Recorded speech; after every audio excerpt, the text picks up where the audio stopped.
Hello, Showami. Josh here. Hey, the market has shifted. Are you prepared? Are you ready to go? Are you ready for what's happening? Hey, if you're not, or you are, and you're just looking for a couple extra hints, hey, I've got 3 things to help you out. One, we're going to start with your time. Let's take a look at where you're spending it. Are you spending it with listings? Are you spending it showing homes? Like, are you doing the things that produce? Are you making the phone calls? Are you taking the time to go back to your old leads and your old contacts and calling them up? Now's the time to really drill down and figure out where you're spending your time, because maybe it's being spent just watching other people be successful. I know it's like a hard thing to hear. All right, number 2, where do you spend your money? This is where it gets fun, because it's mostly about the lead sources, right? So you spend money to get leads for the most part. Sometimes you do get your leads that came from a previous purchase, they came from social media, that sort of thing, or they just found you on Google. That's all great. Now, granted, you're probably paying money somewhere for that lead, but it just may not be as direct.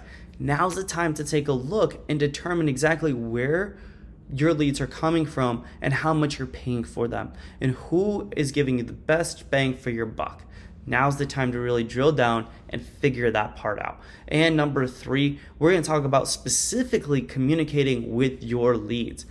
This is important, right? So right now, your leads are probably talking to you going, I don't know if I'm going to buy right now. I'm going to wait another 8 or so months. And you have to sit there and tell them like, hey, I don't know if you really want to wait 8 more months. There's more predictions coming out about potentially higher interest rates. Potentially. This is all speculative stuff. But people have been talking about that. They're also talking about, well, you can wait that time, but right now you're still paying somebody else's mortgage. Wouldn't you rather have equity in your own home? And you start really kind of digging into that conversation. Now, you don't want to be overly pushy, but hey, let's go one step further. Maybe they're not ready to buy. That's where you also have programs like what Divvy does, where they do the rent to own. They're a great resource for that. And on top of that, you still get some commission on it. You also have referring them to a place to rent, and you can make some income off of that and just kind of keep them in the backlog of things so that when their lease is up, hey, 2 months before, you're starting that communication right back up. On top of that, are you communicating with leads that have previously bought from you?